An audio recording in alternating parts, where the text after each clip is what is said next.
Ma'am, you absolutely cannot board this aircraft. This is private property, not some tour you can walk onto. Derek Collins's voice carried across Teterboro Airport's exclusive private terminal with the authority of someone who'd spent 20 years keeping undesirable people away from luxury aircraft. The ground crew supervisor stepped directly into Amara Sterling's path, his bulky frame blocking access to the gleaming Gulfstream G650. The $60 million jet sat on the tarmac like a monument to wealth and power. Its pristine white fuselage caught the morning sunlight, the tail number N650SA visible in bold corporate lettering that spoke of serious money. Amara approached with quiet dignity, her understated elegance a stark contrast to Collins's aggressive posture. At 38, she moved with the confidence of someone accustomed to boardrooms and business decisions that affected thousands of lives. "Security!" Collins barked into his radio, never taking his eyes off Amara. "We've got an unauthorized person attempting to access the Sterling Aerospace aircraft." He grabbed Amara's arm with unnecessary force, physically steering her away from the boarding stairs like she was a trespasser at a crime scene. His grip was firm enough to leave marks, designed to humiliate rather than simply redirect. "This jet belongs to one of the most powerful aerospace companies in America," Collins announced loudly, ensuring nearby ground crew could hear his authoritative demonstration. "You have no business being anywhere near it." Have you ever been physically blocked and publicly humiliated while trying to access something that actually belonged to you? Collins's radio crackled with static as he maintained his aggressive stance, treating Amara like a security threat rather than a passenger. His 20 years of terminal experience had taught him to spot problem people from a distance, and everything about this situation screamed trouble. "Ma'am, I need to see proof of authorization to board this aircraft," he demanded, his voice carrying the weight of absolute authority. "This jet costs more than most people make in 10 lifetimes. Where exactly is your employer?" Amara remained composed despite the public spectacle Collins was creating. Other ground crew members had stopped their pre-flight preparations to witness what they assumed would be another entitled passenger being put in her place. "Departure scheduled in 45 minutes, the terminal announcement echoed across the tarmac, adding urgency to an already tense situation. Collins circled Amara like a predator studying prey, his assessment obvious and insulting. "Let me guess, you're here to clean the interior? Stock the galley? The service crews use the maintenance entrance, not the passenger boarding." Tyler Brooks, a 20-something ground crew member, had already started recording on Instagram Live. His phone screen showed the caption, "Karen tries to board billionaire's private jet." "Y'all gotta see this," Brooks whispered to his growing audience. "Security tried to escort this lady off the tarmac. She really thought she could just walk onto a $60 million aircraft." The live stream viewer count climbed steadily. 12 viewers, then 27, then 43. Comments began flooding the screen. "The audacity!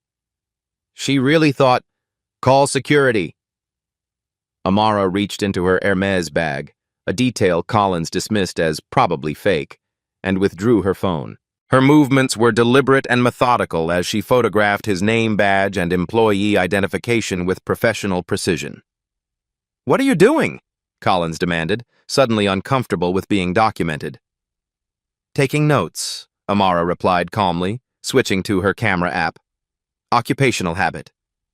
She checked her Patek Philippe watch, a timepiece worth more than Collins's annual salary. Swiss engineering reflected light like a status symbol he couldn't afford to understand. "Ma'am, this aircraft belongs to Sterling Aerospace Corporation," Collins continued, his voice growing more authoritative. "One of the largest defense contractors in the United States. They don't appreciate unauthorized personnel near their equipment." "Yes, I'm quite aware of the ownership details," Amara said quietly. "Are you here as cleaning staff? Kitchen prep? The service teams have specific protocols and access points." Collins gestured dismissively toward a side entrance marked Service Personnel Only. The assumptions kept coming like verbal punches, each one more insulting than the last. In Collins's mind, there was simply no scenario where this woman belonged anywhere near a corporate jet worth more than most people's homes. Brooks's Instagram audience had grown to over 100 viewers, with comments coming faster than he could read them. Someone had screenshot the aircraft's tail number and was researching the registration details. "That's N650SA," one comment read. "Sterling Aerospace. That company's worth billions." Amara opened her phone's notes application and began typing with the efficiency of someone documenting evidence for future reference. Every word Collins spoke, every gesture he made, every witness present, all recorded with methodical precision. "Ma'am, are you seriously taking notes about me doing my job?" Collins's confidence wavered slightly as he watched her systematic documentation.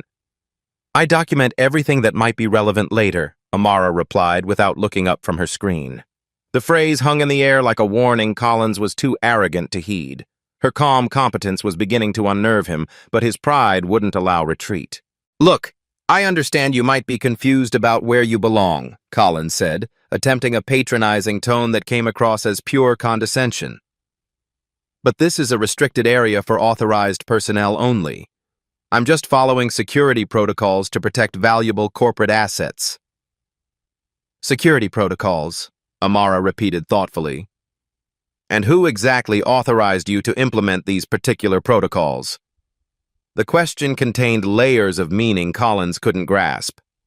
His security training had covered trespassing and unauthorized access, but it hadn't prepared him for someone who spoke like she understood corporate hierarchies better than he did. Brooks's live stream had attracted nearly 200 viewers now, with people sharing the video across multiple social media platforms. The hashtag #PrivateJetKaren was beginning to trend locally as aviation employees from other terminals gathered to watch the confrontation. 37 minutes until departure, another announcement reminded everyone that time was running short. "I'm calling this into management," Collins declared, reaching for his radio again. "We can't have random people disrupting flight operations." "Please do," Amara encouraged, her voice carrying a confidence that should have warned him. "I'd very much like to speak with your management team." Collins paused, momentarily confused by her eagerness to escalate the situation. Most people in her position would be backing down by now, apologizing for the misunderstanding, accepting defeat gracefully. Amara wasn't like most people. Her phone buzzed with a text message. She glanced at the screen and smiled, the first emotion she'd shown since the confrontation began. It wasn't a pleasant expression. "Excellent timing," she murmured, more to herself than to Collins. The ground crew supervisor had no idea he was about to become the star of one of the most viral airport discrimination videos in social media history. Janet Morrison arrived at the scene like a general responding to a battlefield crisis. The terminal manager's 15 years of experience managing VIP operations had taught her to handle situations with swift authority, and this woman clearly represented a situation requiring immediate containment. "What's the issue here, Derek?" Morrison addressed Collins directly, treating Amara like a piece of problematic luggage that needed relocating. "Unauthorized access attempt," Collins reported with military precision. "Subject refuses to provide employment credentials or service authorization. Claims she has business with the Sterling Aerospace aircraft." Morrison's assessment of Amara was quick and dismissive. Professional attire couldn't hide what she assumed was obvious. Another social media influencer trying to create content with expensive backdrops. "Ma'am, we cannot permit unauthorized personnel near corporate aircraft," Morrison announced with the finality of airport security policy. "This is private property with restricted access protocols." The livestream audience had grown to over 400 viewers as Brooks adjusted his angle to capture both women clearly. His commentary provided real-time analysis for his digital audience. "Now we got the manager involved, y'all. About to get real interesting up in here." Comments flooded his screen faster than he could read them. "Get her badge number! This is discrimination! Call the news!" Airport security guard Rick Peterson approached with measured steps, his radio crackling with routine chatter from other areas of the terminal. His presence wasn't overtly threatening, but the implied authority was unmistakable. 32 minutes until departure window, the automated announcement echoed across the tarmac, adding urgency to the escalating confrontation. Look, Morrison said, adopting what she probably considered a reasonable diplomatic tone. Maybe there's been some confusion about your purpose here. We can arrange alternative transportation to wherever you need to go. Her suggestion carried the weight of bureaucratic inevitability. Most people would accept the path of least resistance, grateful to avoid further public humiliation. Amara's pen paused over her phone screen. Are you asking me to leave, Ms. Morrison? I'm offering a solution that works for everyone involved. Based on what specific assessment criteria? The question hung in the air like a legal trap waiting to spring. Morrison glanced at Collins, who was now fidgeting with paperwork he didn't need to handle. The confrontation wasn't following standard patterns. Based on maintaining security protocols and ensuring smooth operations for our legitimate passengers, Morrison said finally, gesturing toward the aircraft. The legitimate passengers comment sparked outrage across Brooks's live stream. Screenshots were already being shared on Twitter, with #private jet discrimination gaining momentum beyond the local aviation community. A woman in business attire near the terminal windows was typing furiously on her laptop, live tweeting every development for her corporate aviation industry followers. Her network included journalists who specialized in transportation discrimination stories. Ms. Morrison, Amara said, her voice acquiring a new edge of bureaucratic precision, what's your employee identification number and direct supervisor's contact information? Excuse me? For my documentation purposes, I assume you maintain records of all passenger interactions?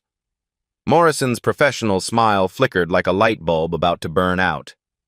Ma'am, you're not entitled to employee information during routine security procedures. Amara's responding smile was sharp enough to cut through Morrison's confidence. Actually, federal aviation regulations require terminal operators to provide identification when requested during discrimination complaints. 14 CFR Part 158, if you'd like to verify. The specific legal citation landed like a precision strike. Morrison stared at her, processing the implications of someone who quoted federal aviation regulations from memory while standing on a tarmac where she wasn't supposed to belong. Collins leaned over to whisper in Morrison's ear, but his attempt at discretion was theater quality obvious. His stage whisper carried to everyone within 30 feet. Probably saw it on Google. You know how they try to sound official when they're caught where they shouldn't be. The comment detonated across social media in real time. Brooks's live stream exploded with outraged responses. Screenshots were spreading across Twitter faster than wildfire, with aviation lawyers already commenting on the legal implications.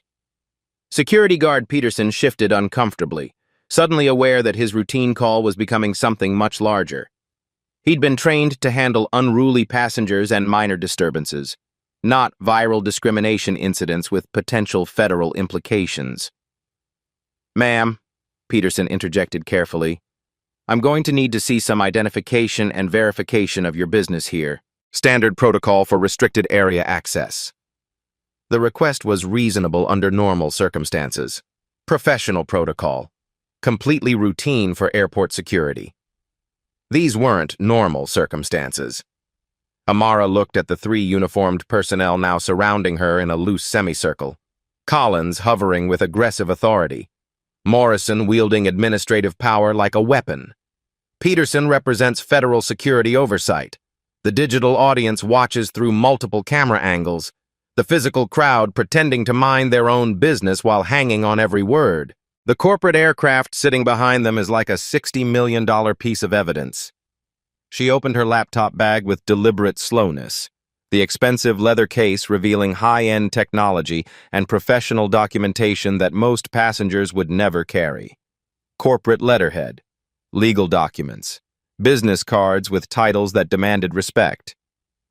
Verification, she repeated thoughtfully, her fingers moving toward materials that would change everything. Yes, verification is extremely important in aviation operations.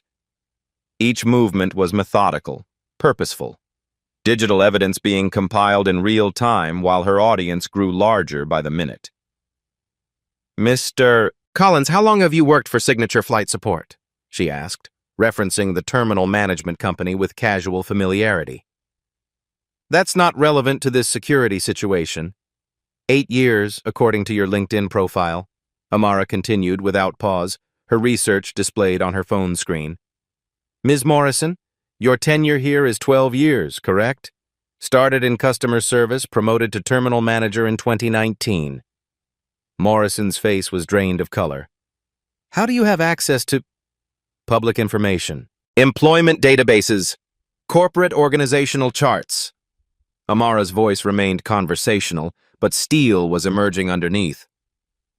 "Very accessible data when you understand aviation industry structures." The live stream had reached 800 viewers. Comments flooded faster than Brooks could track them. Someone had identified the specific aircraft and was posting Sterling Aerospace's corporate information along with contact details for executive complaints. Morrison was sweating despite the cool morning air, small beads forming along her hairline. She'd handled hundreds of difficult situations during her management career, but something about this woman's systematic competence was profoundly unsettling. "Ma'am, I'm going to have to insist that you step away from this aircraft and allow us to complete our security assessment," Morrison repeated, but her voice lacked the authority it had carried minutes earlier. Amara looked up from her documentation, her dark eyes meeting Morrison's with unwavering directness. "Actually, Ms. Morrison, I think I'll remain exactly where I am." She closed her laptop with a soft but definitive click. "Because this situation is about to become very educational for all of us." The words settled over the tarmac like an incoming storm front. Collins and Morrison exchanged increasingly nervous glances. Peterson's hand moved instinctively closer to his radio. The digital audience collectively held its breath. Amara reached for her Hermes bag with movements that were deliberate and unhurried. The expensive leather accessory sat before her like Pandora's box, and everyone watching, both physically and virtually, understood intuitively that whatever emerged next would fundamentally alter the trajectory of this confrontation. The terminal's general manager had appeared at the edge of the growing crowd, drawn by reports of a situation developing near the Sterling Aerospace aircraft. He surveyed the scene with growing concern, noting the phone recording, the tension radiating from his staff, the calm woman at the center of it all. 28 minutes until departure. The countdown had acquired new significance. The Hermes bag opened with a whisper that somehow commanded absolute silence from everyone within 50 feet. Even the ambient airport noise, ground equipment humming, distant aircraft engines warming up, radio chatter from control towers, seemed to fade as Amara's hand moved inside the leather case with surgical precision, her movements deliberate as a surgeon selecting life-saving instruments. She withdrew a set of aircraft keys first, the Sterling Aerospace corporate fob catching the morning sunlight like a beacon of undeniable truth. The keys weren't just metal and plastic. They represented ownership, authority, and power that no ground crew supervisor could challenge or question. Collins squinted at the keys with growing confusion, his brain struggling desperately to process information that contradicted every assumption he'd made during his 20-year career. Morrison leaned forward despite herself, drawn by the same morbid curiosity that makes people stare at car accidents happening in slow motion. Peterson took an unconscious step closer, his security training overriding his growing discomfort with the situation he'd accidentally walked into without understanding its true nature. The moment stretched like taffy, thick with anticipation and the promise of revelation. Amara pressed the key fob's activation button with theatrical deliberacy, each movement calculated for maximum psychological impact on her growing audience. The Gulfstream G650's engines began their pre-flight power sequence with a low whine that built steadily to a commanding roar that echoed across the entire tarmac. All exterior lights activated simultaneously, navigation strobes flashing rhythmically, cabin illumination glowing warmly, ground safety beacons pulsing with authority. The aircraft door opened automatically with hydraulic precision, revealing a luxury interior that cost more than most people's homes and spoke of wealth beyond imagination. The transformation was instant, devastating, and irreversible. Collins's mouth fell open like a broken hinge, producing no sound except the soft whisper of a career dying in real time before thousands of witnesses. Morrison's carefully maintained professional composure cracked like thin ice under enormous pressure. Peterson immediately stepped back as if the aircraft keys carried radioactive contamination. Brooks's live stream exploded across social media like a digital nuclear bomb detonating in cyberspace. The viewer count jumped from 800 to over 3,000 in 30 seconds, the numbers climbing so fast they became a blur of viral momentum. Comments flooded the screen so rapidly they transformed into an incomprehensible cascade of shock, vindication, and pure digital chaos. Holy shit, she owns the jet! Plot twist of the century! Y'all about to get fired! This is legendary! CEO energy! The teenager's hands shook violently as he tried to keep his camera steady, understanding instinctively that he was documenting what would become the viral video of the decade. His followers were about to explode across every social media platform imaginable: Instagram, TikTok, Twitter, Facebook, Snapchat. "I'm Amara Sterling," she announced quietly, her voice carrying the absolute certainty of unquestionable ownership and authority that couldn't be challenged. "This is my aircraft." She reached back into her bag with the confidence of someone revealing a royal flush and withdrew aircraft registration documents, spreading them on a nearby equipment cart like a poker player showing winning cards. The paperwork was official, government-stamped, and devastating to everyone who had assumed she didn't belong. Registration number N650SA, purchased 18 months ago for $63.2 million through Boeing Business Jets. Her voice remained conversational, but authority was radiating from every carefully chosen word now. Fully owned by Sterling Aerospace Corporation, free and clear of any liens or financing arrangements. Collins looked at the registration documents with growing horror, each official seal and signature representing another nail in his professional coffin. His 20 years of experience at various airports hadn't prepared him for the scenario of blocking an aircraft owner from her own multi-million-dollar property. The federal registration paperwork was impossible to dispute. Government seals, official signatures, legal language that established ownership beyond any reasonable doubt, aircraft specifications, insurance documentation, maintenance records showing meticulous care. How was I supposed to know who you were?" Collins stammered desperately, grasping for any explanation that might save his career from complete destruction. "Perhaps by checking passenger manifests before making discriminatory assumptions based on racial appearance?" Amara's question sliced through his desperation like a surgeon's scalpel, precise and devastating. Morrison found her voice somewhere deep in her throat, though it emerged as barely a whisper filled with growing panic. "This is clearly an unfortunate misunderstanding. We were following standard security protocols for unauthorized personnel." "Standard protocols," Amara repeated thoughtfully, pulling out her tablet to display the terminal's comprehensive service contract with signature flight support. "Let's discuss protocols in detail, shall we?" The device showed legal documents that made Morrison's face go completely white with terror. Service agreements spanning dozens of pages, liability clauses with financial penalties, discrimination policies that her employees had just violated spectacularly in front of a growing digital audience. Brooks's live stream had reached 5,000 viewers and was climbing toward 10,000 as people shared the video across multiple platforms.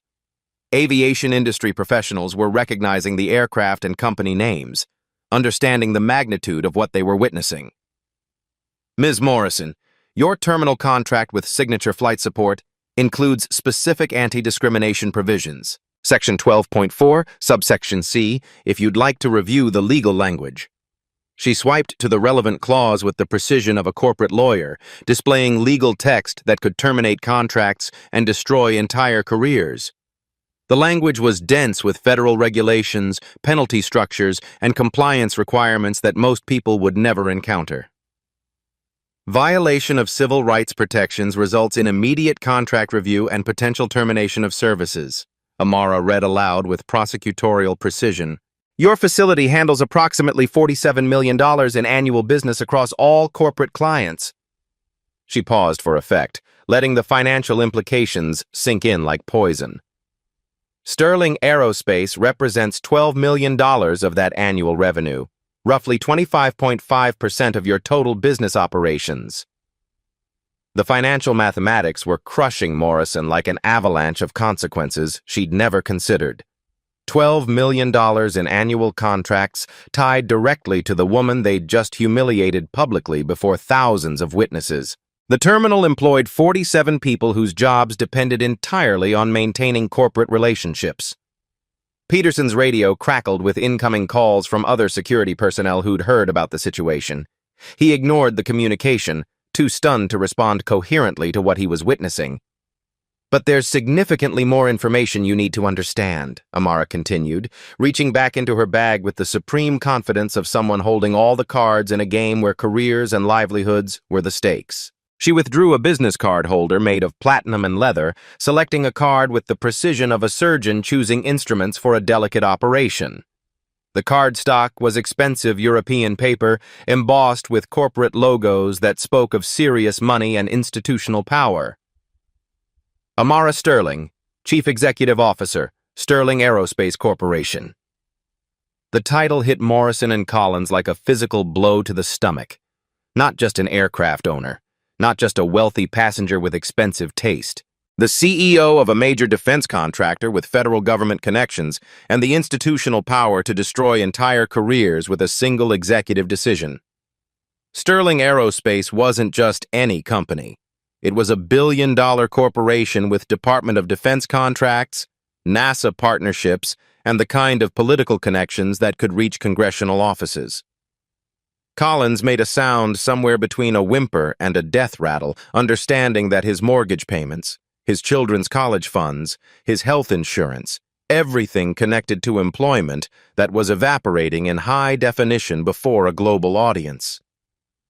"Please," Morrison whispered, her voice breaking like thin ice under enormous pressure. "We didn't know who you were. This was just standard security procedure. We can handle this internally through proper corporate channels, Ms. Morrison." Amara's interruption was velvet soft, but absolutely final, carrying the authority of someone accustomed to boardroom negotiations and million-dollar decisions. 6,000 people are currently watching this live stream in real time. Airport security cameras have recorded everything from multiple strategic angles. Dozens of passengers have independent video documentation stored on personal devices. She gestured to the crowd surrounding them, phones still recording continuously like a digital firing squad, creating permanent evidence that would live forever on the internet. The phrase, "handle internally," became obsolete when you decided to physically block a Fortune 500 CEO from accessing her own $63 million aircraft. The live stream had reached 8,000 viewers, with local news outlets starting to monitor the story through social media algorithms. Aviation journalists were recognizing the company names and understanding the significance of what they were witnessing.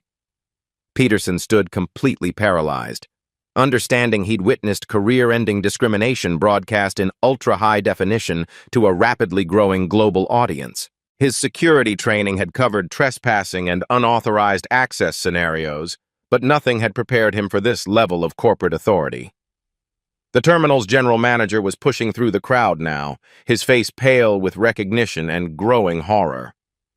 He'd seen Amara's photograph in corporate communications, knew exactly who Sterling Aerospace was, understood the catastrophic magnitude of what his employees had just done. "The live stream audience is approaching 10,000 viewers, Amara noted, checking her phone with casual authority. "Screenshots are spreading across Twitter at viral velocity. Local news stations are monitoring social media feeds for breaking stories."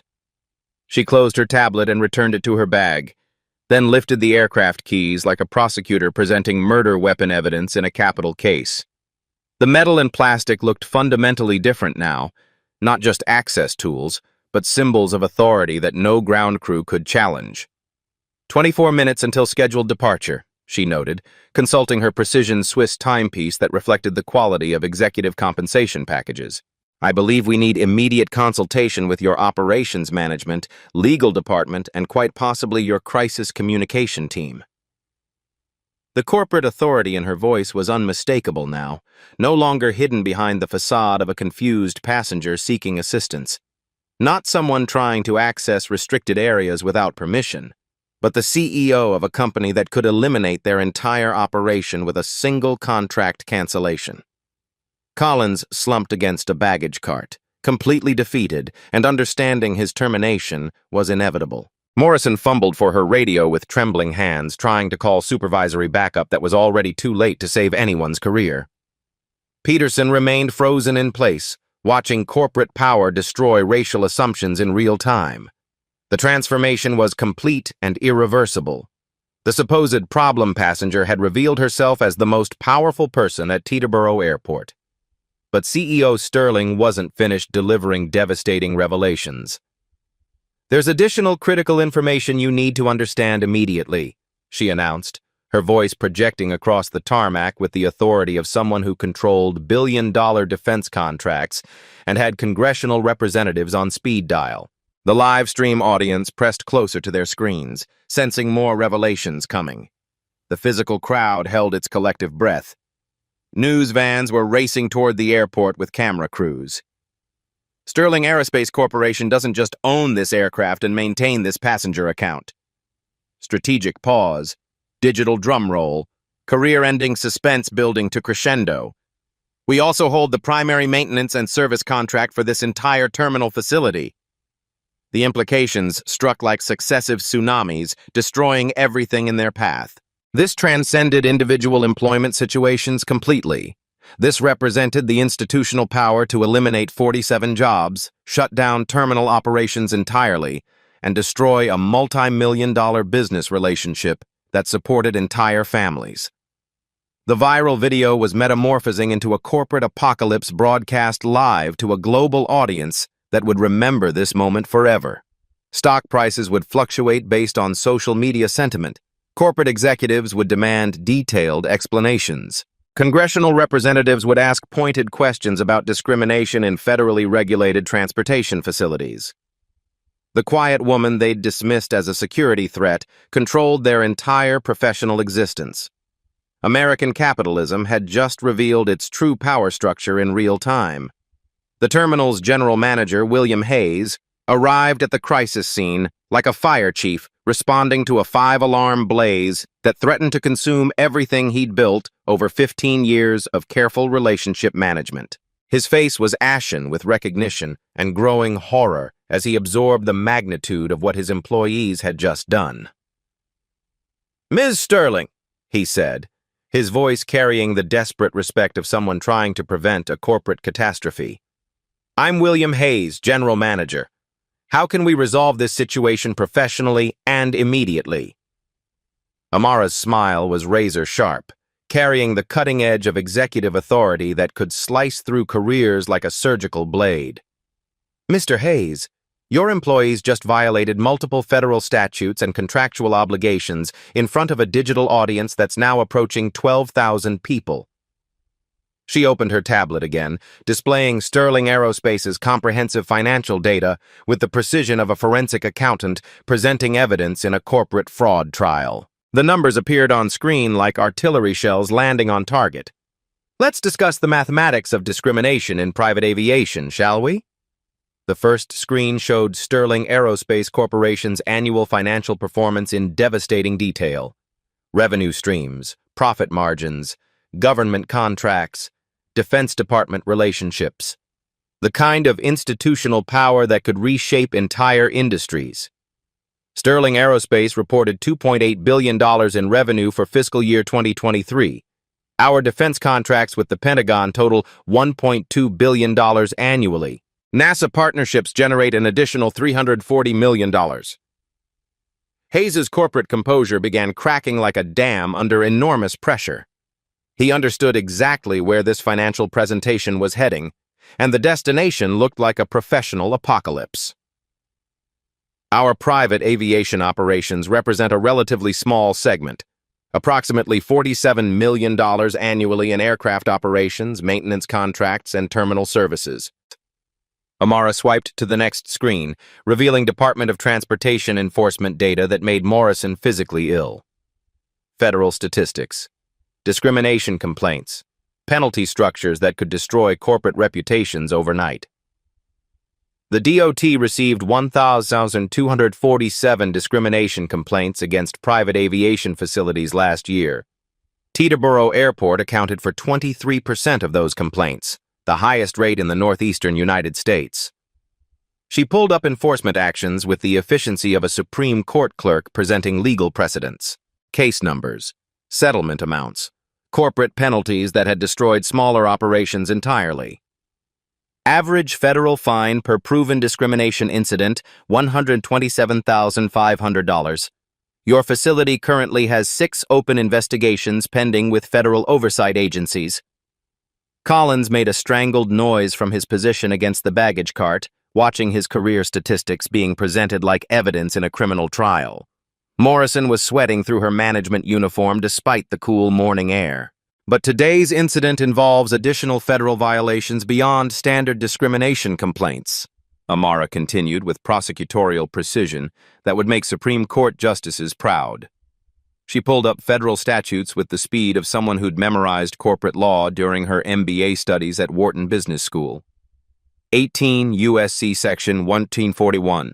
Interference with lawful business operations carries penalties up to $250,000 per incident. 42 U.S.C. Section 1981, civil rights violations allow unlimited monetary damages in federal court. The live stream had exploded to 15,000 viewers as news outlets began embedding the stream in breaking news coverage. Private jet discrimination was trending nationally on Twitter, with aviation lawyers already commenting on the legal implications.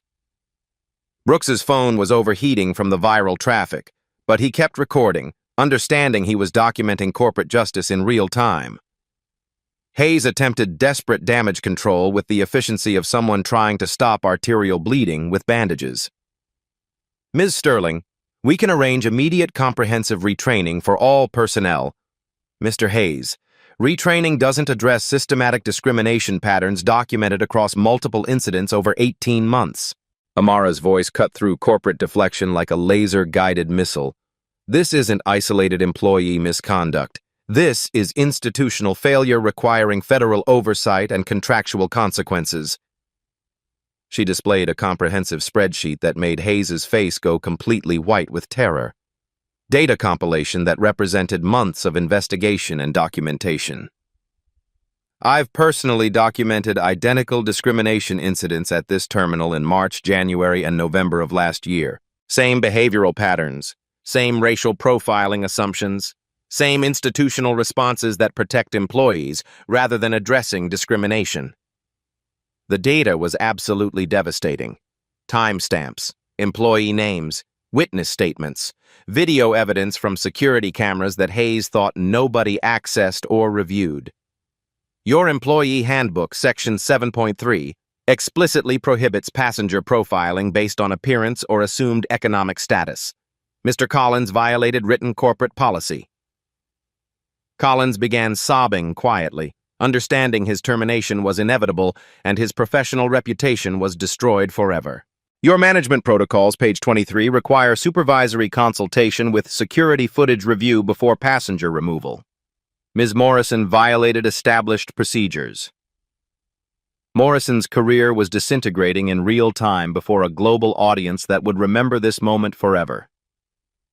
More significantly, Amara continued, pulling up internal signature flight support data that shouldn't have been accessible to outside parties, your corporate diversity metrics show systematic institutional failures. Hayes stared at the confidential information in horror. How did you obtain restricted corporate data? Sterling Aerospace maintains comprehensive background investigation capabilities for our federal defense contracts, Amara replied, with casual authority that spoke of government connections. Amazing what databases become accessible when you hold appropriate security clearances. The revelation sent shockwaves through the growing crowd and live stream audience. A Fortune 500 CEO with federal security clearance access to corporate databases was every terminal manager's absolute worst nightmare scenario. African-American passengers filed discrimination complaints against this facility at rates 340% higher than statistical population representation, she read from internal corporate metrics. Latino passengers, 280% higher. Asian passengers, 190% higher. The systematic discrimination data was crushing Hayes like a corporate avalanche that would bury his career permanently. Here's your current situation, Mr. Hayes. This incident is being live-streamed to 16,000 people with permanent digital archiving. Video evidence has been captured from multiple angles. Federal civil rights violations are documented and witnessed by thousands. Amara's tablet displayed a breakdown of potential consequences that read like a corporate death sentence written in legal terminology. Option 1. Immediate termination of involved employees pending federal investigation. Mandatory bias training for all customer-facing staff within 30 days. Public apology and comprehensive policy reform announcement. Settlement payment of $200,000 to avoid federal prosecution and civil rights litigation. Hayes calculated rapidly, his mind racing through financial implications. The settlement was expensive but manageable compared to federal court proceedings that could drag on for years. Option 2. Federal civil rights investigation proceeds with full legal discovery and subpoena power. Congressional subpoenas for executive testimony on systematic discrimination. Department of Justice prosecution under federal civil rights statutes. Potential criminal charges for institutional discrimination patterns. The second option carried implications that could reach Signature Flight Support's corporate headquarters and destroy executive careers across multiple management levels. Congressional hearings are broadcast on C-SPAN, Mr. Hayes. Very public proceedings, very embarrassing corporate exposure. Stock prices tend to suffer dramatically during federal civil rights investigations. She pulled up Signature Flight Support's current stock price, $47.23 per share, with institutional investors holding major positions. United Airlines lost 18% of stock value during their 2017 passenger removal investigation. Delta dropped 12% after discrimination lawsuits in 2019. Southwest fell 15% following disability discrimination charges. The financial mathematics were absolutely terrifying. Signature Flight Support had 89 million shares outstanding across institutional and retail investors. A 15% stock decline would eliminate $630 million in market capitalization overnight. 18 minutes until scheduled departure, Amara noted, checking her precision timepiece with executive authority. I need a definitive decision, Mr. Hayes. Federal investigation or corporate resolution with immediate implementation. The live stream audience was watching corporate America negotiate with executive power in real time. Comments flooded social media demanding justice and accountability. News outlets were preparing lead stories about private aviation discrimination. Hayes pulled out his phone with trembling hands, speed-dialing Signature Flight Support's corporate legal department. The conversation was brief, desperate, and decisive. "Ms. Sterling," he said after hanging up, his voice carrying the defeat of complete corporate surrender, "we accept option 1 with full compliance to your requirements and immediate implementation." "Excellent executive decision," Amara replied with the satisfaction of someone who'd just won a billion-dollar negotiation. "Let's document this agreement through proper legal channels." She opened a corporate settlement application on her tablet, creating an official record that would become part of permanent business archives and federal oversight files. "Mr. Collins, you are terminated immediately without severance pending completion of this federal investigation. Ms. Morrison, you are demoted to entry-level customer service with mandatory sensitivity training and probationary employment status." Both employees nodded miserably, understanding they were fortunate to avoid federal prosecution and criminal charges. Public apology will be issued within 4 hours across all corporate social media platforms. Settlement payment processed within 48 hours through corporate wire transfer. Policy changes implemented within 15 business days with federal oversight monitoring. Hayes signed the digital agreement with hands that shook like leaves in a hurricane, understanding he was saving his company from potential federal destruction and congressional investigation. One final requirement for ongoing compliance, Amara added with the authority of someone accustomed to corporate negotiations. Monthly discrimination audits conducted by independent federal contractors with public reporting of results. The ongoing oversight would prevent future incidents while maintaining federal monitoring of corporate behavior and employee conduct. Collins was escorted from the premises by airport security within 30 minutes, his 20-year career ending in a perp walk witnessed by 18,000 live stream viewers. Morrison remained at reduced authority, stripped of management responsibilities. The live stream had reached 22,000 viewers as the video spread across every social media platform. Corporate accountability was being served through executive authority rather than federal prosecution. Signature Flight Support would announce comprehensive diversity initiatives within hours, trying to control narrative damage before financial markets opened Monday morning. Justice had been delivered through corporate power rather than legal proceedings. The transformation of Teterboro Airport's private terminal was swift and absolute. Within 90 minutes of Amara's corporate revelation, Signature Flight Support's crisis management machinery shifted into overdrive with the efficiency of a Fortune 500 company desperately trying to prevent total reputational collapse. Collins was escorted from the premises by airport security, his 20-year career ending in a perp walk witnessed by 25,000 live stream viewers. His company ID badge, access cards, and terminal credentials were confiscated before he reached the employee parking lot. The man who had physically blocked a CEO from her own aircraft was now permanently banned from every Signature Flight Support facility nationwide. Morrison remained at the terminal, but her management authority had been stripped completely. Her supervisor access codes were deactivated within minutes.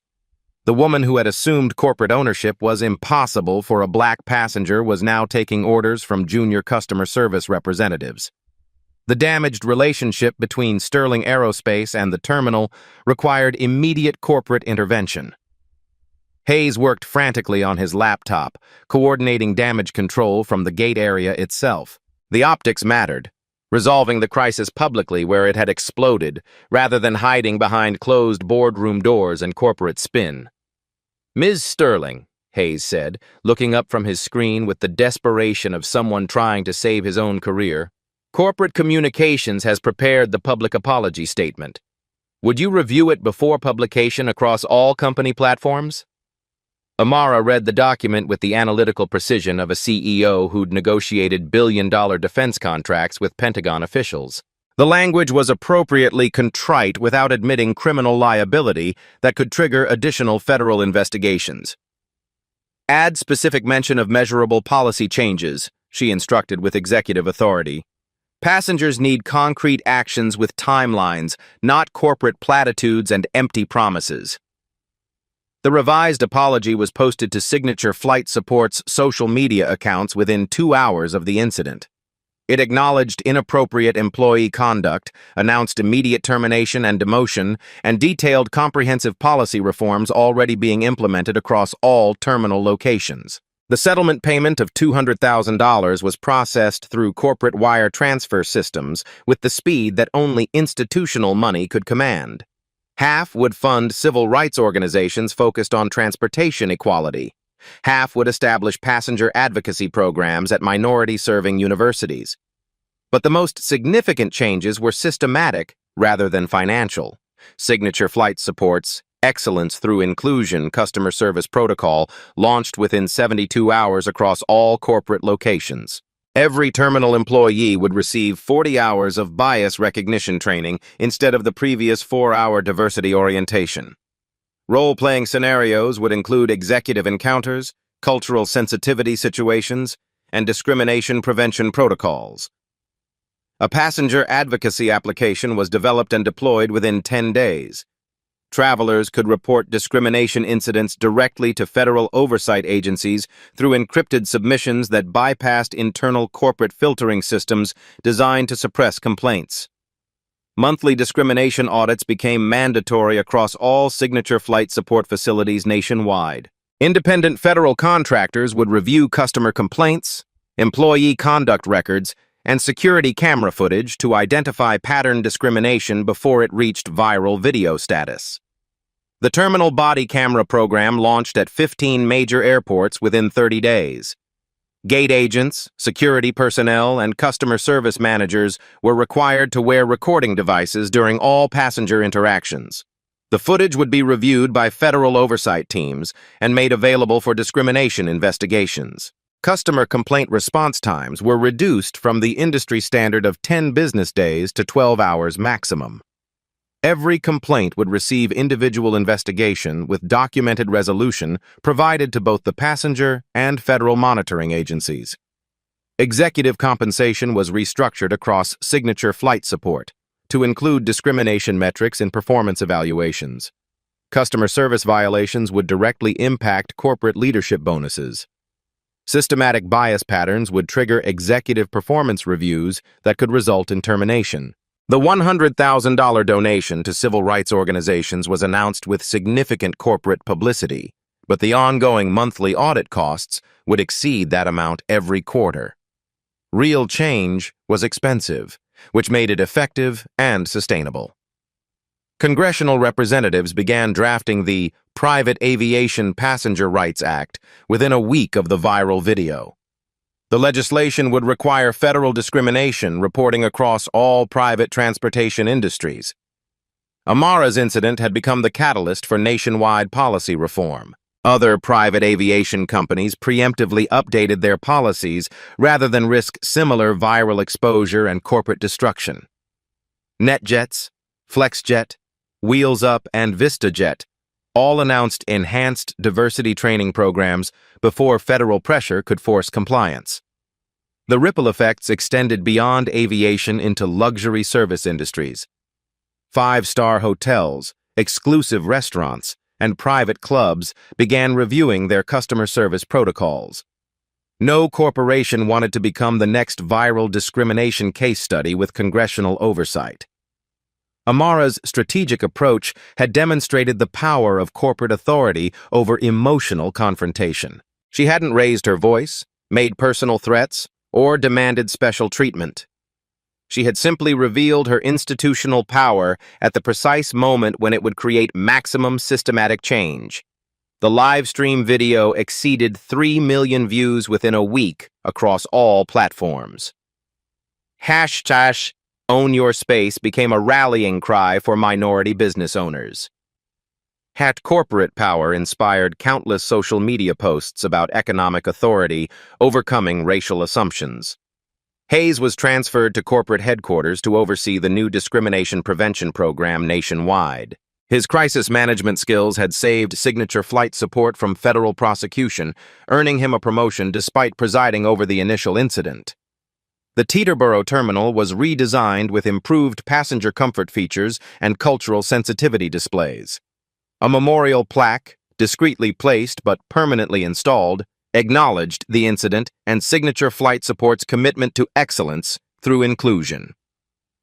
Collins enrolled in community college business management courses, trying to rebuild his understanding of modern corporate culture. His termination became a teaching moment about the cost of assumptions in customer service industries. Morrison advocated for inclusion policies at private aviation conferences, transforming her demotion into expertise about discrimination prevention. Her lived experience of witnessing corporate authority made her a credible voice for systematic reform. The quiet revolution had succeeded through economic leverage rather than social media outrage. Systematic change replaced individual revenge. Corporate accountability emerged from institutional power rather than viral shaming alone.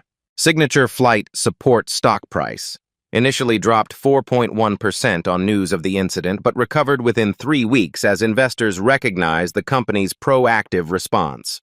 The systematic reforms actually improved customer satisfaction ratings and reduced legal liability exposure significantly.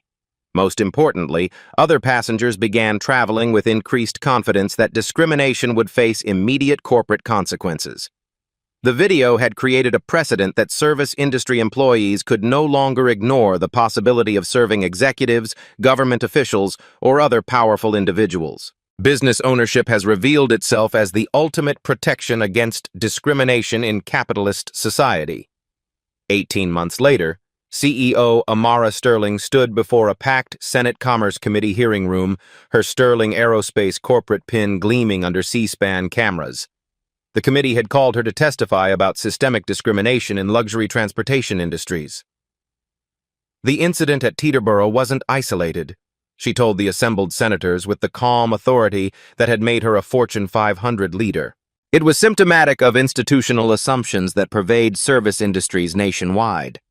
Her methodical approach had become a template for executive-level civil rights advocacy. Document everything systematically. Maintain professional composure under pressure. Reveal institutional power strategically. Use economic leverage as a weapon against discriminatory assumptions. The video from that morning had fundamentally changed how discrimination incidents were addressed in corporate America.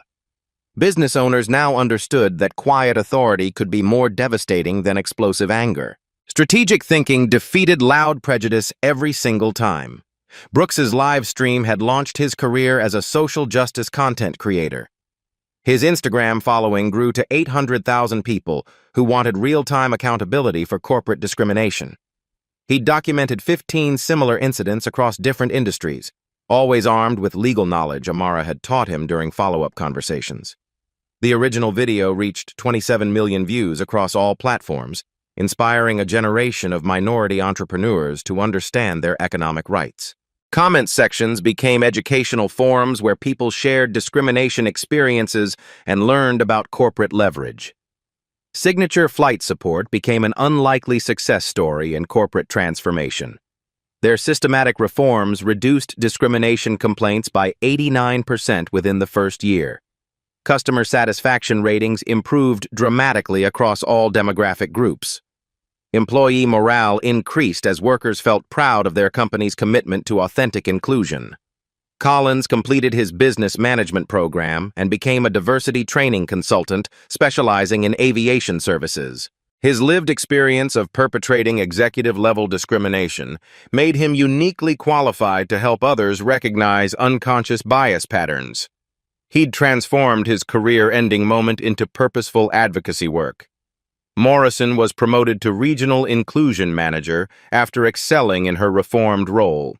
She spoke at industry conferences about the importance of treating every passenger with executive-level respect, regardless of appearance or assumptions about economic status. But the most significant change was cultural rather than simply corporate. The phrase, "You never know who you're talking to," evolved beyond warning into wisdom. CEOs, federal judges, celebrities, and government officials traveled constantly, observing how they were treated by service industry workers who made assumptions. Amara's quiet power had demonstrated that authority didn't require volume or confrontation. Economic competence spoke louder than emotional appeals.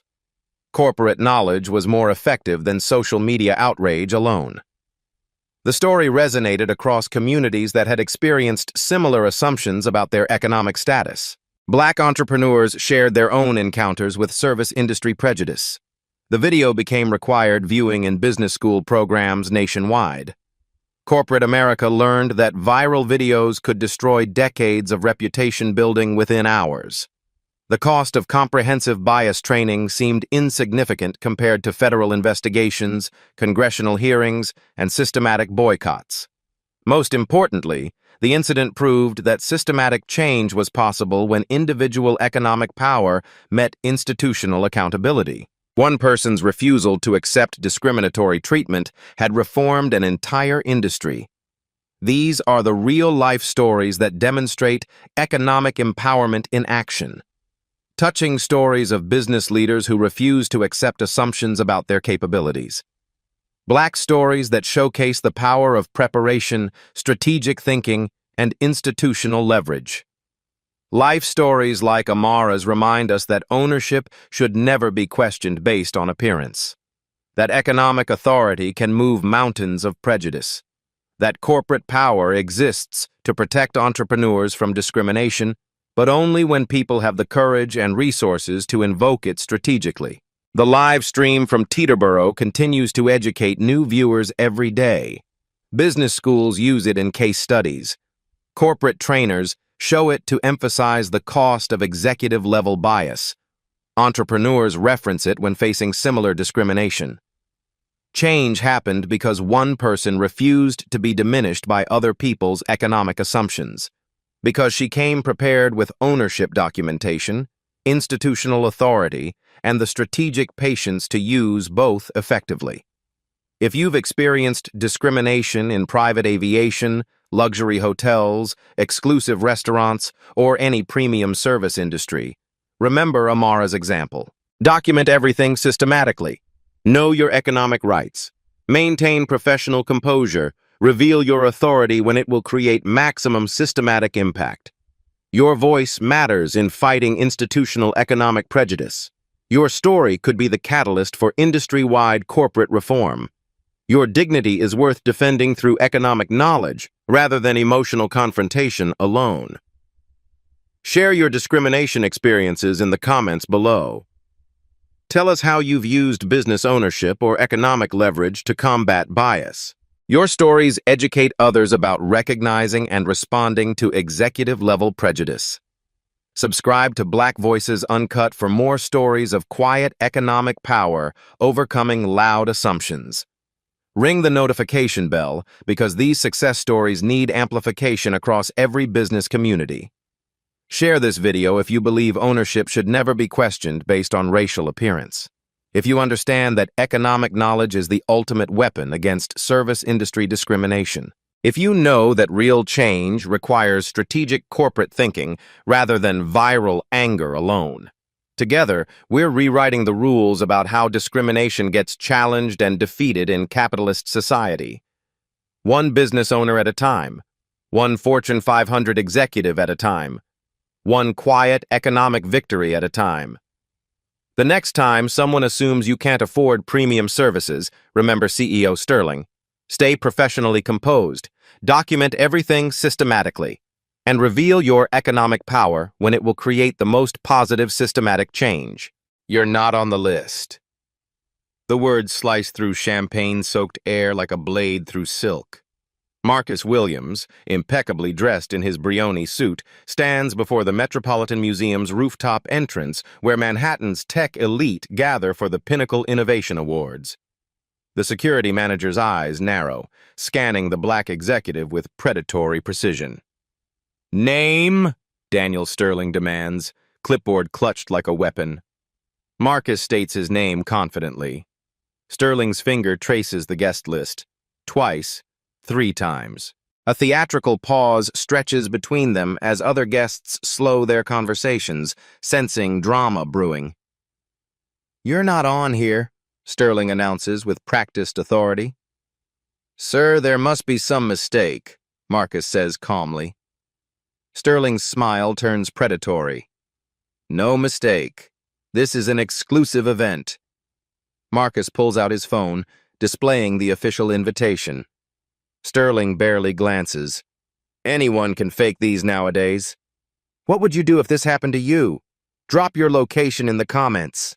Sterling signals security, but Marcus doesn't move. He's calculating something they can't see. 30 minutes earlier, Marcus Williams steps from his understated Tesla Model S, adjusting his suit jacket with practiced precision. The Metropolitan Museum's rooftop venue sparkles above Manhattan's skyline, hosting the tech industry's most prestigious networking event. Tonight marks more than just another corporate gathering. His company, Nexus Dynamics, has just secured a revolutionary AI patent worth billions. At 42, Marcus has built his fortune through 3 successful tech startups, each one proving doubters wrong with surgical precision. His demeanor radiates quiet confidence, the kind earned through decades of transforming skepticism into success. Tonight, he's here to announce a major partnership that will reshape the industry's landscape. The valet performs a subtle double-take at the Tesla keys. The coat check attendant assumes he's with the catering staff. These microaggressions have become familiar territory, navigated with calculated grace and strategic silence. Inside the venue, Silicon Valley's elite mingle under crystal chandeliers. CEOs, investors, and tech luminaries fill the space with animated conversations about disruption and innovation. Marcus recognizes faces from Forbes covers, people who will soon become his partners in ways they don't yet understand. Daniel Sterling, 38 and head of event security, positions himself near the entrance like a self-appointed guardian. He takes visible pride in his discerning eye for determining who belongs at high-end events. His whispered comments to staff about maintaining standards reveal the ugly truth beneath his professional veneer. Marcus observes the room's intricate hierarchy, who defers to whom, who receives the warmest greetings, who commands immediate attention. He's studying an ecosystem he's about to fundamentally disrupt, cataloging power dynamics with the same analytical precision that built his empire. The event buzzes with energy as venture capitalists discuss billion-dollar valuations and startup founders pitch revolutionary concepts. Marcus moves through this world with belonging that comes from achievement, not permission. He's earned his place through innovation and excellence, though tonight will test whether others recognize that truth. Sterling notices Marcus approaching the entrance and activates his earpiece with deliberate authority. His voice carries the weight of someone who believes gatekeeping equals importance, someone who confuses control with competence. The stage is set for a collision between earned respect and assumed authority, between quiet dignity and loud prejudice. Sterling alerts his team through his earpiece. "We might have a situation." Sterling positions himself squarely in Marcus's path, clipboard raised like a defensive shield. His posture screams authority, but his eyes betray something uglier, the perverse thrill of exercising power over someone he's already judged and dismissed. "Good evening. Marcus Williams for the Pinnacle Innovation Awards." Marcus's voice carries boardroom authority, steady and professional. Sterling's expression remains unchanged, unmoved by the confident delivery. Sterling makes an elaborate show of checking his list, finger moving with deliberate slowness down the pages. He flips through them methodically, rechecks previous pages, even produces a second list from his jacket pocket. The performance is calculated for maximum humiliation. Williams, Sterling mutters, loud enough for gathering spectators to hear. "No, not seeing it anywhere." Marcus maintains his composure despite the growing audience. "There might be a mix-up. I'm the CEO of Nexus Dynamics. We're announcing a major partnership tonight." "Look, sir," Sterling's voice rises slightly, ensuring maximum visibility. "I don't know what game you're playing, but this is a very exclusive event. Maybe you're thinking of a different venue? Community center, perhaps?" Other guests begin gravitating toward the commotion. Some discreetly pull out phones, sensing potential social media gold. Marcus catches glimpses of recording lights activating, the modern pillory of viral shame beginning to form around him. Behind his calm exterior, Marcus processes the situation with strategic precision. He could name-drop connections, demand Sterling's supervisor, even display his company's $30 million sponsorship agreement. But he chooses a different path, one that will prove more revealing than any credential. Marcus thinks about his 16-year-old son, Michael, who will inevitably see this footage on social media, about the conversations they'll need to have, the explanations required, about carrying the burden of representing more than just himself in moments like these. "I understand you're just doing your job," Marcus says quietly, his voice carrying dignity that contrasts sharply with Sterling's aggression. "But I think you might want to double-check with your supervisor." Sterling's walkie-talkie crackles to life, his supervisor's voice requesting an update on the entrance situation. Sterling's hand moves swiftly to silence the device before Marcus can hear the conversation. The moment hangs, suspended between them, Marcus's patient professionalism against Sterling's escalating hostility. Sterling's walkie-talkie crackles with his supervisor's voice, but he quickly turns it off. Sterling raises his voice deliberately, ensuring maximum audience participation in the unfolding spectacle. Sir, I'm going to have to ask you to step aside. You're disrupting the entrance for invited guests. A semicircle forms around them as tech executives clutch champagne flutes, transforming from networking professionals into reluctant spectators. Some faces show discomfort at the obvious discrimination, others display the morbid fascination of witnessing someone else's downfall. The modern coliseum of social media consumption takes shape before Marcus's eyes. Despite the mounting humiliation, Marcus refuses to raise his voice. He understands the optics with crystalline clarity. How an angry black man would be perceived versus a calm, professional one. Every response is calculated for the cameras now recording, every word chosen to maintain dignity under assault. Sterling, emboldened by the attention and sensing weakness in Marcus's restraint, signals his security team with theatrical authority. I think we need to escort this gentleman out. He's clearly confused about where he belongs. Marcus slowly reaches for his phone, displaying the official invitation bearing his name, title, and company affiliation. The screen clearly shows his credentials and confirmation details. Sterling barely glances at the device before dismissing it with practiced disdain. Like I said, anyone can fake these nowadays, Sterling announces to his audience. Very sophisticated forgeries. You'd be surprised what people try. Sterling checks his watch with exaggerated precision, turning the moment into public theater. Sir, I'm going to count to 10. If you're not gone by then, we'll have to remove you. 1, 2. The countdown echoes through the marble foyer, each number functioning as a public lashing. Marcus could explode with righteous fury, could embarrass Sterling with facts, connections, and wealth. Instead, he chooses a different kind of power. The power of allowing someone to expose themselves completely. Among the crowd, Marcus spots Jennifer Chen, CEO of Quantum Solutions, a woman he's met at 3 previous conferences. She knows exactly who he is, understands his industry standing. Her face displays mortification at the unfolding injustice, yet she remains silent, complicit through inaction. 8, 9, 10. Sterling's voice carries triumphant finality.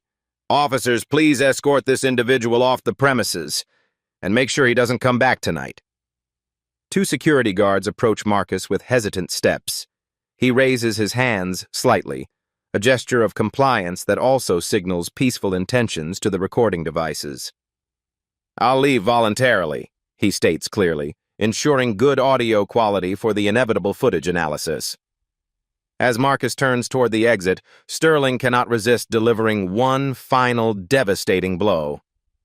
Next time, maybe try the community college job fair. More your speed. At least 6 phones capture the moment in high definition. The footage will be dissected, memed, and analyzed across social platforms within hours, becoming evidence of both Marcus's dignity and Sterling's cruelty. Marcus walks to his Tesla with measured steps, not hurried, not defeated. He acknowledges the valet with a polite nod, tips generously despite the circumstances, and sits motionless in his car for exactly 30 seconds before starting the engine. As Marcus drives away, his phone buzzes. Sir, Channel 7 News just called. Marcus drives through Manhattan's neon-lit arteries, hands steady on the wheel despite the storm building inside him. His reflection in the side mirror reveals a man methodically processing humiliation into strategy. This isn't about revenge. It's about consequences that will reshape an entire industry. His phone buzzes incessantly with incoming calls. News outlets, colleagues, friends who've already seen the footage circulating across social media platforms. He ignores them all except one, his lawyer, James Morrison. Marcus, I've seen the video. We have grounds for a discrimination lawsuit that could bring millions, James begins urgently. No lawsuits, James. I have something better in mind. Marcus pulls into a parking garage and opens his laptop. The screen illuminates his face as he navigates to the $30 million sponsorship agreement between Nexus Dynamics and Pinnacle Innovation Awards. His company isn't merely attending tonight's event. They're the primary financial backer, the foundation upon which the entire organization operates. He reflects on his journey with painful clarity. The foster homes where he learned self-reliance, the full scholarship to MIT where he proved his intellectual worth. The 3 startups built from nothing, each success achieved despite people like Sterling deciding where he belonged. His phone rings with a call that matters more than any media inquiry. "Dad, everyone at school is talking about it," his 16-year-old son Michael says, voice heavy with the weight of viral humiliation. "The comments are really rough." "I know, son, but watch what happens next. This is how you transform humiliation into education, how you turn someone else's prejudice into systemic change." Marcus begins strategic calls to his executive team. Each conversation is brief, precise, purposeful. He's orchestrating something far beyond personal vindication. He's designing an industry transformation that will ensure no one else endures what he experienced tonight. Opening his contacts, Marcus scrolls to Sterling Daniel.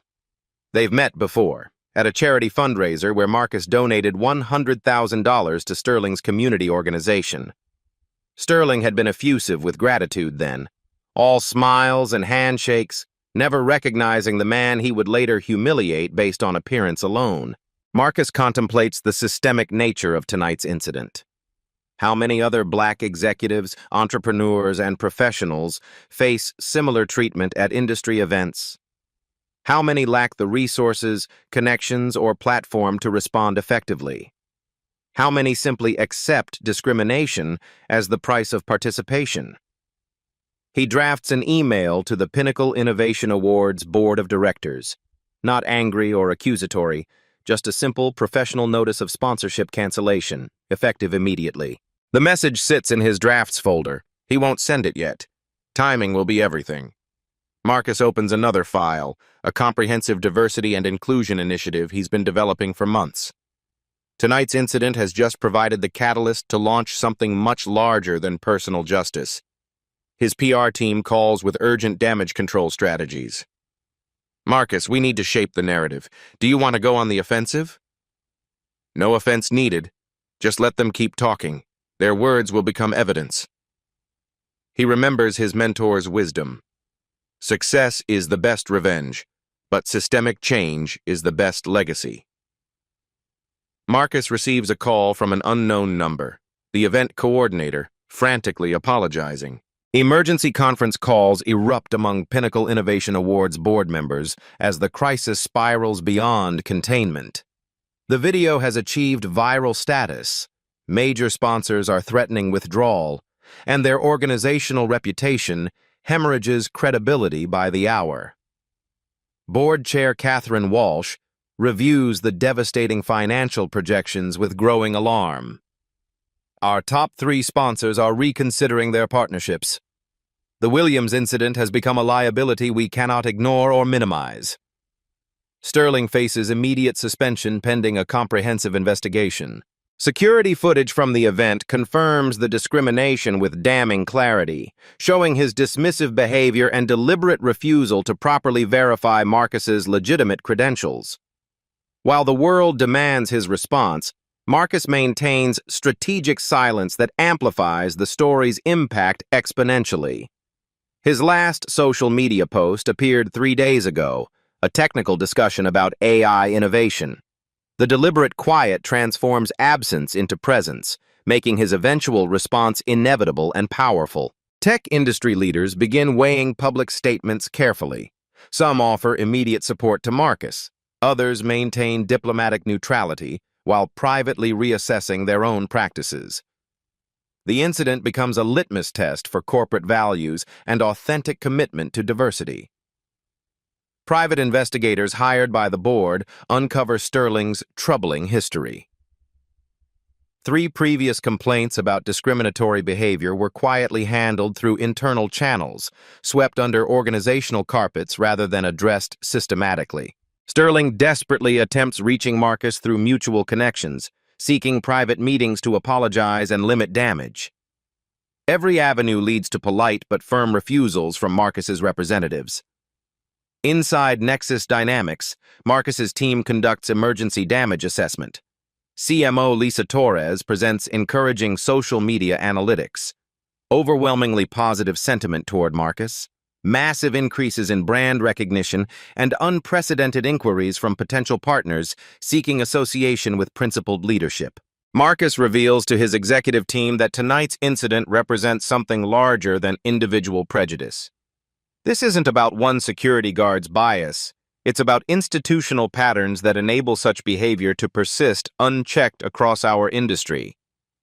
He recognizes that his response will define more than personal reputation. It will establish precedent for how corporate America addresses discrimination. The stakes have evolved beyond personal vindication into industry-wide transformation. Sterling finally comprehends the magnitude of his catastrophic mistake. This transcends embarrassing incidents. It threatens his entire career trajectory, his family's reputation, and his future in event management. Media outlets offer Marcus 6-figure sums for exclusive interviews. He declines every offer, maintaining strategic silence while the story grows organically through authentic outrage and genuine support. Marcus receives a call from the mayor's office, requesting urgent meetings about legislation. Mayor Johnson's office attempts leveraging the incident as political capital for new anti-discrimination legislation. Marcus politely declines the meeting, understanding that politicizing the issue could dilute its transformative impact and reduce it to partisan theater. Competing companies circle like vultures, reaching out with partnership offers and transparent attempts to poach Nexus Dynamics' clients. Marcus ignores these opportunistic approaches, recognizing exploitation disguised as solidarity. Similar stories emerge across social media platforms like floodwaters breaking through a dam. Other executives share their experiences of discrimination at industry events, conferences, and professional gatherings. Marcus's incident has opened floodgates of testimonials that reveal systemic patterns of bias. Sterling's suspension becomes permanent termination as the board discovers his extensive history of discriminatory behavior. Local news interviews former colleagues who describe consistent patterns of bias that were repeatedly overlooked, normalized, and enabled by organizational silence. Marcus's executive team presents comprehensive response strategies, but he has something fundamentally different in mind. We're not just responding to this isolated incident. We're preventing thousands of future ones through systematic change. Major tech companies begin announcing diversity initiatives with suspicious timing, clearly responding to the Marcus Williams incident's viral impact. The story has become a catalyst for industry-wide examination of discriminatory practices. Sterling's firing generates headlines that cement his reputation as a cautionary tale. His attempts to secure new employment are systematically hampered by viral infamy that follows him across industries. The man who judged others' worthiness now faces professional exile. Marcus begins preparing the most important speech of his career. Not a defensive response to discrimination, but a proactive call to action for systematic industry transformation that will prevent future Sterling incidents. His assistant schedules a press conference for the following morning without revealing details, just a promise that Marcus Williams will address recent events. The mystery generates speculation and anticipation across tech industry circles. Tech blogs and financial news outlets frantically speculate about Marcus's next move. Will he pursue legal action, establish a foundation, launch a competing organization? The uncertainty amplifies interest and engagement. Sterling releases a scripted public apology video that backfires spectacularly. His hollow words ring false, and social media responds with mockery, skepticism, and deeper analysis of his discriminatory patterns. Marcus spends the evening helping his son with homework, discussing dignity under pressure and strategic response to injustice. Dad, you're handling this better than I would have, Michael observes with growing admiration. The board chair of Pinnacle Innovation Awards requests an urgent private meeting. Catherine Walsh, board chair of Pinnacle Innovation Awards, sits across from Marcus in his corner office while Manhattan's skyline stretches behind him like a backdrop of power and infinite possibility.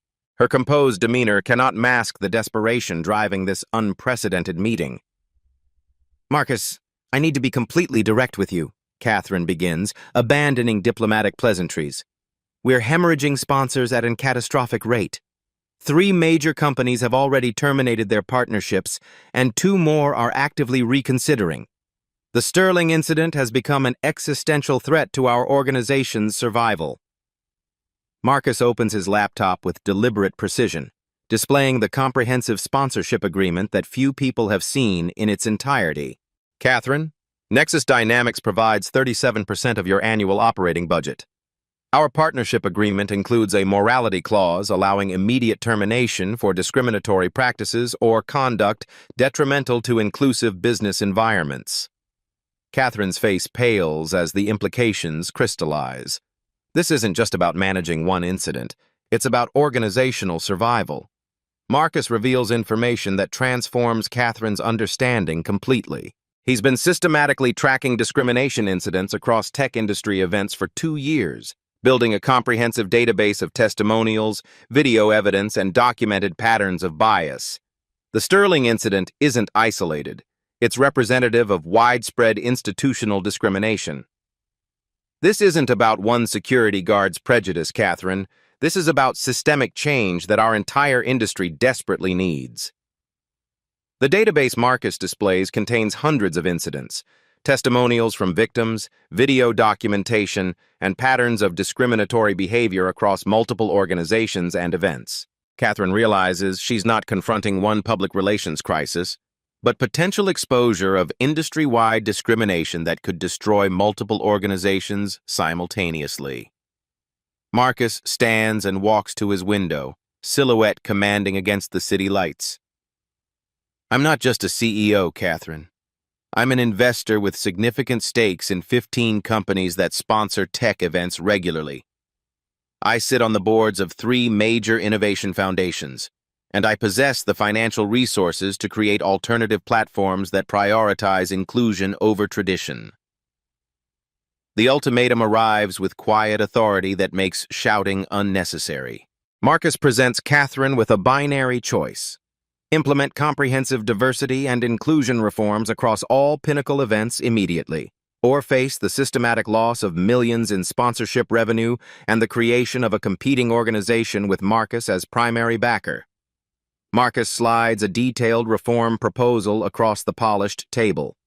Mandatory bias training for all staff members, diverse hiring requirements with measurable goals, transparent accountability measures with public reporting, and an independent ombudsman position with real authority to investigate discrimination complaints. Catherine absorbs the document's scope with growing understanding. This isn't just about our organization, is it? Marcus explains his vision with the passion of someone who's experienced discrimination and chosen transformation over destruction. He envisions complete transformation of how the tech industry conducts networking events, conferences, and professional gatherings. Zero tolerance for discrimination, backed by real consequences and systematic accountability. I've already secured commitments from 12 major tech companies to support comprehensive reforms, Marcus reveals. If Pinnacle doesn't comply, they're prepared to create an entirely new event platform with transparent, inclusive practices. Catherine grasps the full magnitude of her situation. This isn't negotiation, it's industry evolution. What happened with Sterling was unfortunate, but it was also inevitable, Marcus continues. When organizations don't address bias systematically, it manifests in moments like these. We can prevent future Sterling incidents, or we can continue reacting to them indefinitely. Faced with organizational destruction or unprecedented reform, Catherine recognizes she has no real choice. What exactly do you need from us? Marcus outlines immediate implementation steps. Sterling's termination was merely the beginning. Every staff member will undergo comprehensive bias training. Hiring practices will face independent audits, and a diversity board will be established with genuine authority over organizational policies. Catherine, I've been planning this transformation for months. The Sterling incident simply accelerated my timeline.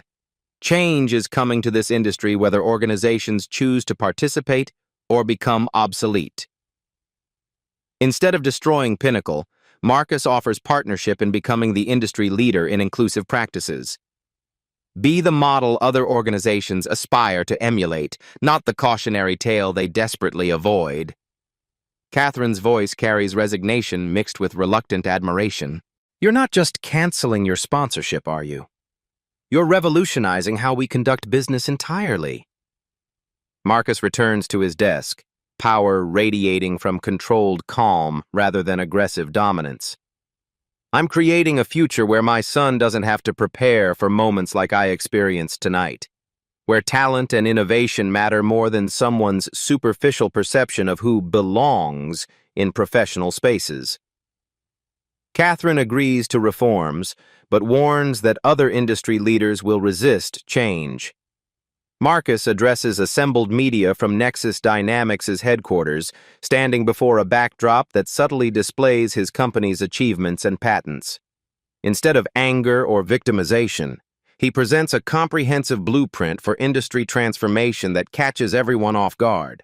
Yesterday's incident was a symptom of a deeper disease, Marcus begins, his voice carrying the authority of someone who has transformed personal pain into systematic solution. Today, we begin treating the underlying condition that enables discrimination to flourish in professional environments. The announcement sends shockwaves through corporate America. Marcus reveals the creation of the Inclusive Innovation Initiative, a $50 million fund dedicated to eliminating discrimination in tech industry events. The fund will provide comprehensive training programs, accountability measures, and alternative platforms for companies genuinely committed to change. The tech world reacts with surprise, admiration, and strategic recalculation.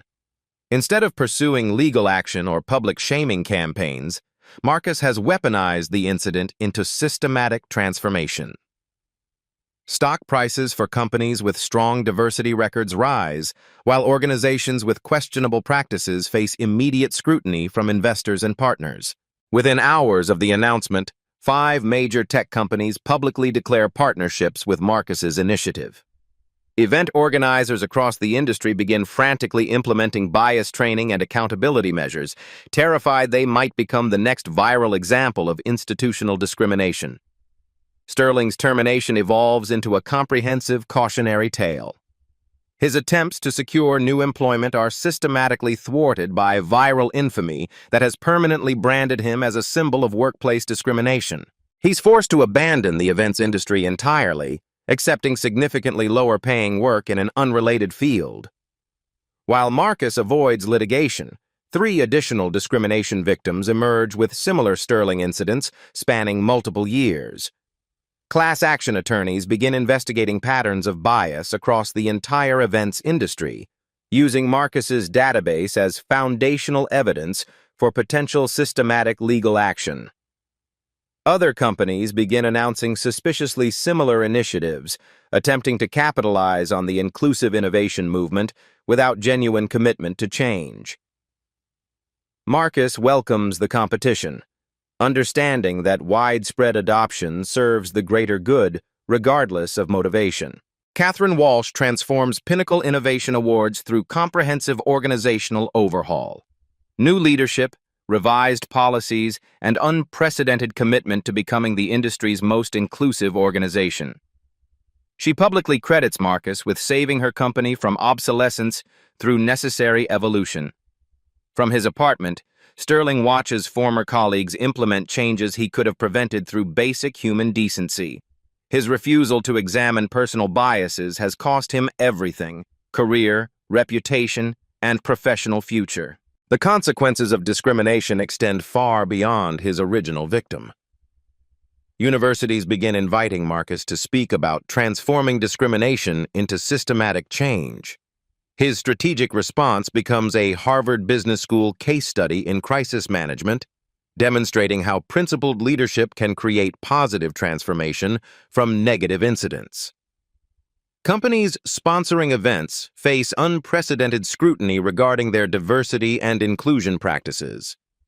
Marcus's incident database becomes a reference point for evaluating corporate partnerships, with businesses demanding proof of inclusive policies before committing resources. Michael Williams watches his father's press conference from school, surrounded by classmates who witnessed the viral humiliation video. "Your dad didn't just get revenge," one student observes with genuine admiration. "He actually changed the entire system." Government officials begin discussing federal legislation to address discrimination in professional settings. Marcus's incident has become a catalyst for policy discussions about corporate accountability, though he carefully avoids partisan political involvement that could compromise his broader mission. Companies refusing to join Marcus's initiative find themselves increasingly isolated as speakers, sponsors, and attendees gravitate toward more inclusive platforms. The market begins naturally selecting for organizations that prioritize diversity over discrimination. Sterling attempts leveraging his notoriety into becoming a spokesperson against discrimination, but his efforts are met with widespread skepticism. His transformation appears opportunistic rather than authentic, undermining any potential redemption narrative. Marcus establishes quantifiable metrics for measuring the initiative's success.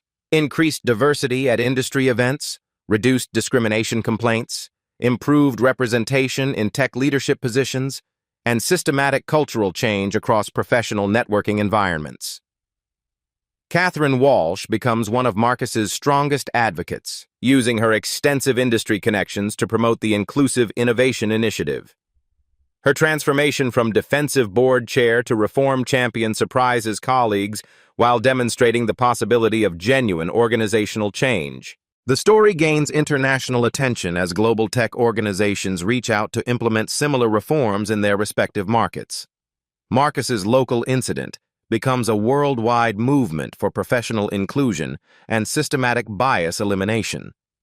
Marcus's initiative attracts additional funding from tech leaders seeking association with positive change and moral leadership.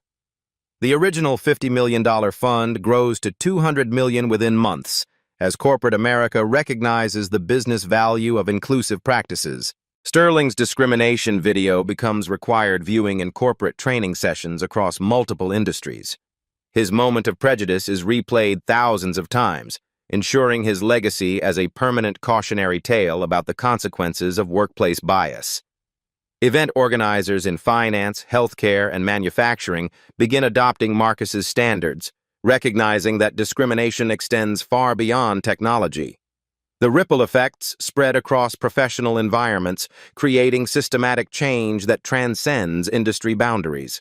Marcus receives hundreds of messages from executives who faced similar discrimination but lacked resources to respond effectively. His success provides hope, strategy, and proof that individual actions can create systematic transformation when approached with strategic thinking rather than emotional reaction. Sterling contacts intermediaries, claiming he wants to make amends and learn from mistakes.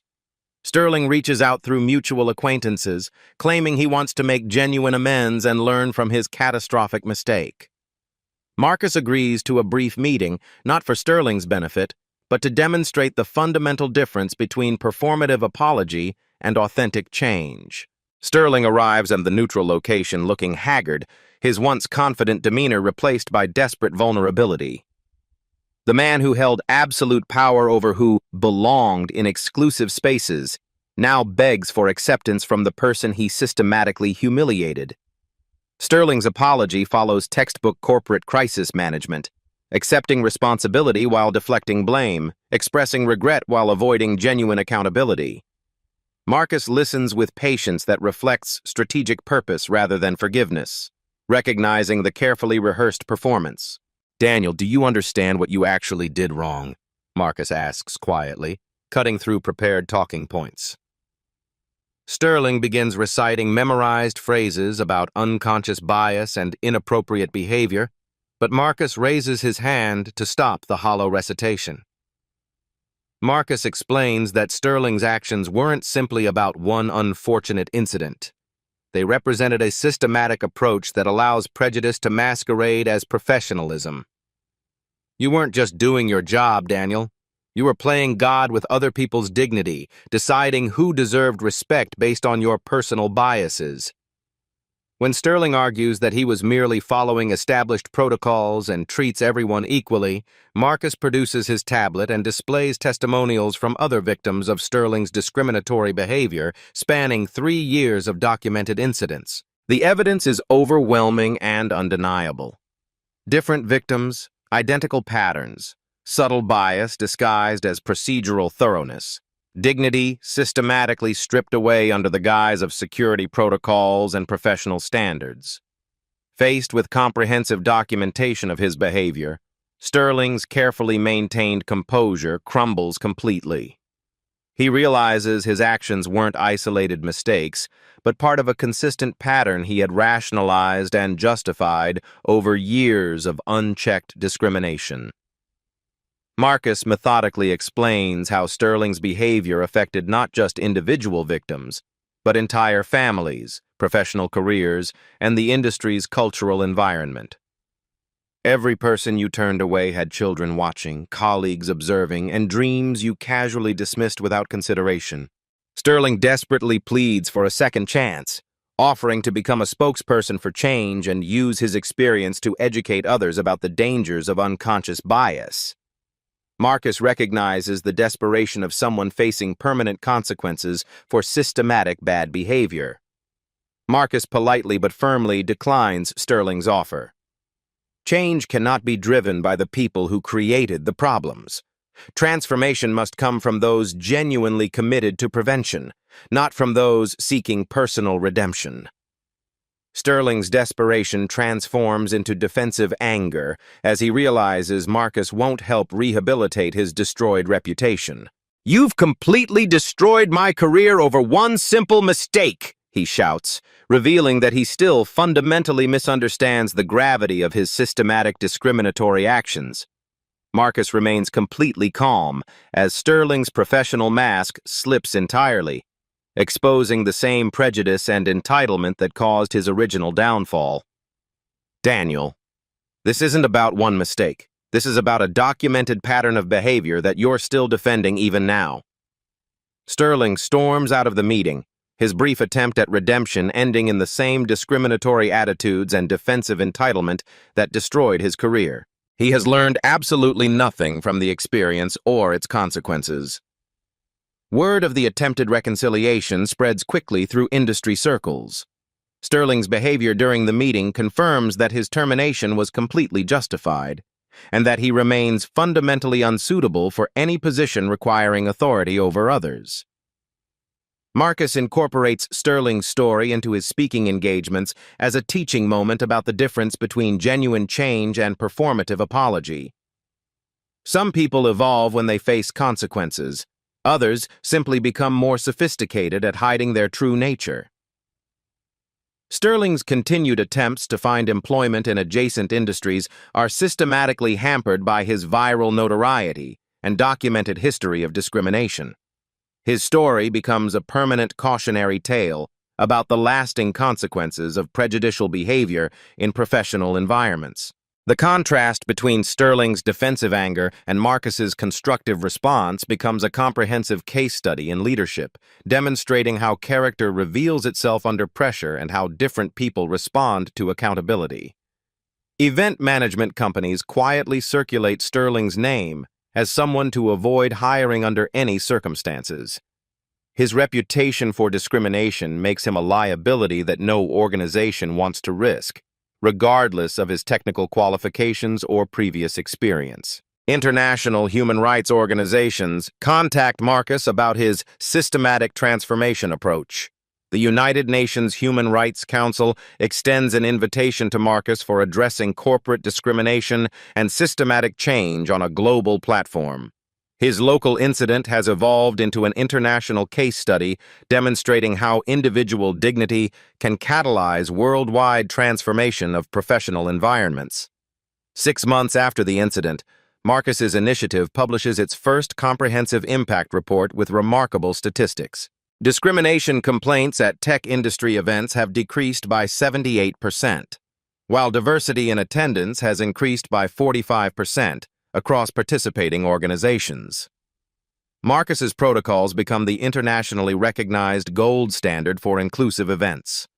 The Williams Standards are adopted by organizations across 6 continents, creating a new baseline for professional gatherings that prioritizes merit over prejudice and inclusion over exclusion.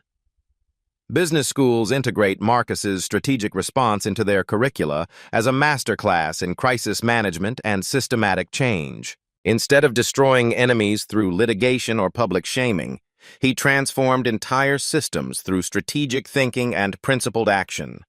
The success of Marcus's initiative inspires parallel reforms across multiple industries. Financial services, healthcare, manufacturing, and education adopt comparable accountability measures, recognizing that discrimination transcends technological environments and requires systematic solutions. Sterling's story becomes mandatory content in corporate training programs worldwide. His documented actions serve as clear examples of how unconscious bias evolves into active discrimination when left unchecked by organizational accountability. Young professionals entering the tech industry encounter a fundamentally different culture than previous generations experienced. Inclusive practices are no longer optional initiatives. They represent expected standards enforced through systematic accountability and measurable consequences. Companies sponsoring events now face regular independent audits of their diversity and inclusion practices. Marcus's comprehensive database continues tracking progress while identifying areas requiring additional intervention and systematic improvement. Several organizations discover that inclusive practices actually improve business outcomes beyond moral considerations. Diverse events generate increased innovation, stronger partnerships, and enhanced reputation that translates into measurable competitive advantages. Marcus's initiative expands globally with operational offices in London, Tokyo, São Paulo, and Johannesburg. The movement has transcended its origins to become a worldwide standard for professional inclusion and systematic bias elimination. Competitors attempt replicating Marcus's success, but their efforts lack the authenticity and comprehensive approach that made his initiative effective. Surface-level changes without systematic commitment fail to achieve lasting transformation. Federal agencies explore legislation codifying Marcus's standards into legal requirements. What began as a corporate initiative may become mandatory practice enforced through governmental regulation and systematic legal accountability. Marcus reflects on the transformation from his office overlooking Manhattan. The incident that could have destroyed his reputation instead became the foundation for his most significant achievement and lasting legacy. Sterling's name becomes synonymous with outdated, discriminatory practices that progressive organizations actively avoid. His story serves as a permanent reminder of what the industry has evolved beyond through systematic change. Success in event management now includes diversity metrics alongside traditional measures like attendance figures and revenue generation. Marcus's influence has fundamentally redefined industry standards and professional expectations. The phrase, "you're not on the list," becomes a recognized symbol of discriminatory gatekeeping. Organizations work proactively to ensure their practices don't echo Sterling's mistake or perpetuate systematic exclusion. Marcus's son, Michael, now studying business with a focus on inclusive leadership, represents the next generation shaped by his father's transformation of discrimination into systematic change. The incident that once embarrassed him now inspires his career direction. Universities, professional organizations, and industry groups adopt Marcus's comprehensive framework for inclusive practices. The systematic change has become self-sustaining and permanent, extending far beyond its original catalyst. Marcus receives an unexpected letter from Sterling's teenage daughter expressing gratitude. Sterling's daughter, Sarah, writes to Marcus expressing profound shame about her father's actions and deep gratitude for his dignified response to discrimination. She's studying social justice at Columbia University, inspired by how Marcus transformed public humiliation into positive, systematic change that benefits countless others. Marcus responds personally, emphasizing that children bear no responsibility for their parents' mistakes, while encouraging her continued studies in social justice. He offers a summer internship at his foundation, demonstrating that redemption remains possible through the next generation's commitment to inclusion and equality. Marcus delivers his highly anticipated TED Talk to a packed auditorium, but his message surprises audiences expecting anger or victimization. Instead, he discusses the transformative power of strategic response and systematic change over emotional reaction and personal revenge. When someone shows you who they are, believe them completely, Marcus tells the global audience. But when they show you who they are, also show them who you are. Use their revelation as an opportunity for your own transformation and systematic improvement. Marcus's son, Michael, now a freshman at Stanford University, leads his dormitory's diversity initiative with passion inherited from his father's example. The incident that once embarrassed him has become a source of pride and purpose. Dad didn't just handle discrimination, he tells his roommates. He eliminated it systematically. In his home office, surrounded by awards and recognition letters from around the world, Marcus keeps a small framed photograph from the night of the incident.